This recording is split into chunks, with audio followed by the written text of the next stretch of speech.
Welcome to AGORACOM Small Cap News TV. Today we've got three companies to talk about. I'll be shining some light on the news that I saw from those companies this morning, and hopefully that will help you to and this is the genesis, nature of the show, is to try to help you to find good companies to do your research on, and hopefully find some good performers in there as well. I'm Alan Barry Labucan. I'm the Chief Market Commentator of AGORACOM.com. This is my first opportunity to do the morning show, so bear with me. I got the little I'm in training badge on today. I'll try to do a good job of shining some light on this news for you. As I said, we've got three companies to talk about today, so I'm going to get right into it. One of the companies is Scorpio Gold. The headline from their news release is Scorpio Gold intersects 2.05 grams per ton gold over 10.67 meters and continues to extend the Mary LC zone at the Mineral Ridge operation in Nevada.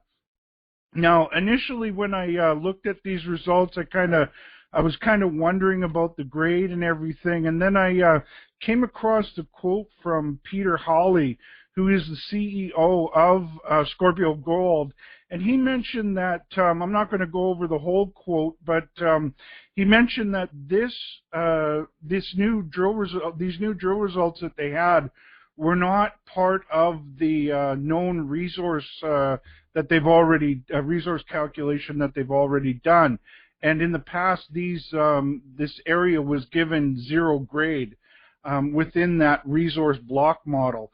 So the grades aren't, the kind that just jump off the page initially, but when you see that they're in that context of going from areas that had zero value to now having value, this is definitely something that I'll do more homework on. I want to take a look at the company's website and look at the resource block model that they have.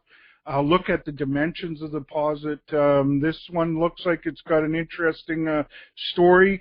Their stock symbol is SGN.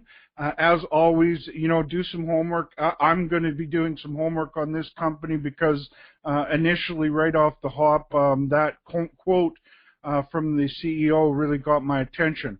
The next news release is from Pacific Potash Corporation. This Pacific Potash is one of the sponsors of AGORACOM, so I just wanted to get that out of the way first of all.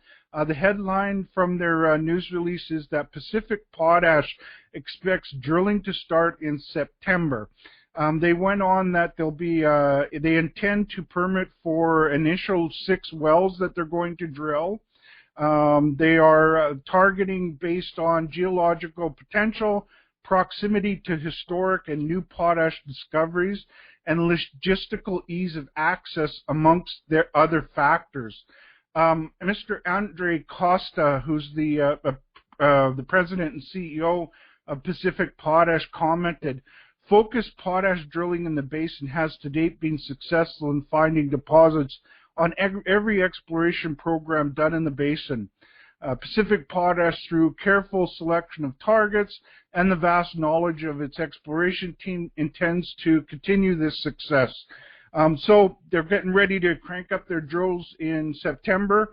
I'm going to be doing some more homework on Pacific Potash. I'm getting more into these potash plays, especially the ones that are eager about drilling their targets. And as I said, I'll be doing more homework on the company. The final company that I have to talk about today is Mountain Province Diamonds. Mountain Province has a great project up in the Northwest Territories. Their partner is De Beers on that project, and what they announced today is Gaucho Q receives Environmental Impact Review Board approval. I know on the outset that this doesn't, this might not sound like a major milestone, but it definitely is a major milestone for the company. They announced that the Mackenzie Valley Environmental Impact Review Board has concluded that Gaucho Q Environmental Impact Review and has recommended approval of the proposed Gaucho Q diamond mine subject to measures and follow-up programs. Now, that is a major development for the company, in that the Mackenzie Valley Environmental Review Board, that's the last sort of hurdle you have to jump before you move towards building a mine, a diamond mine up in the Northwest Territories. I've been following this project for years. Some of the reasons that I really like it is they've been getting some very encouraging results from their recent drilling. I think you want to take a look at some of those news releases that have recently went out. They also, from a big picture perspective, a couple of the mines up there in the Northwest Territories, or diamond mines, are sort of running late into their mining life. And as Gaucho Q becomes a mine, there's a lot of employees that are very well trained in diamond mining that will be needing jobs up there. And this sort of timeline is playing itself out very nicely.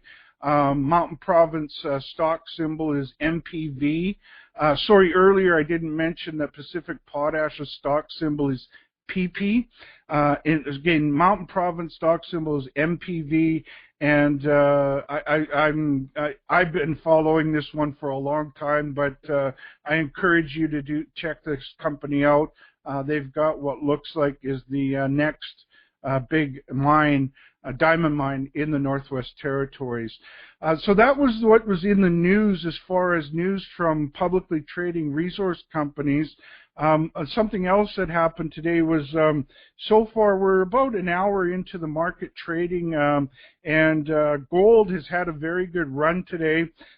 Gold, last I checked, was up $35 an ounce to $1,327 per ounce. I've been talking a lot lately about watching it bottom, and now seeing that I think that it's in a much more bullish trend. When it came down a few months ago, it moved from around the $1,600 level, dropped down to $1,200 very aggressively. Everybody was predicting that the gold run is over, it's all dead and everything like that. But to sort of throw a wrench in their analysis, gold bottomed at $1,200, then it rallied off of there, it pulled back, rallied off of there, pulled back, rallied off of there, and each time it's rallied, it sort of rallied to a higher high, and each time it pulls back, it doesn't test the previous low. So what that's called is a rising, or a higher highs and higher lows. That is a very bullish trend that the price of gold is going into now, and I think that the selling pressure got overdone on the downside. My analysis is not just based on trends in the price. I'm also very keen on what's happening on the supply and demand side of things. It's getting harder and harder to find good gold deposits. The mining companies are going deeper in the ground for lower grade. Head grades at most mines throughout the world are dropping. And each year they're not finding enough new deposits to sort of replace the old deposits. So the supply chain is constrained. Meanwhile, at these prices, those buyers, the major buyers in India and China, are very happy to pay these prices. Central banks are starting to buy more gold after having sold it all in the past. And I'm bullish on gold from a technical perspective, on the price performance, and on a fundamental supply and demand story. So on that note, as I said, this is my first day in training on the In the News show. Thank you very much for watching today's show here on AGORACOM Small Cap TV. You can watch the show every morning from Monday to Thursday. I usually do them about an hour into trading just to see what's gone on in the morning and have given some companies a chance to get their news out. As always, before making any investment decision, speak to your financial advisor and do your homework. On that note, thank you very much again for joining us, and have a great day.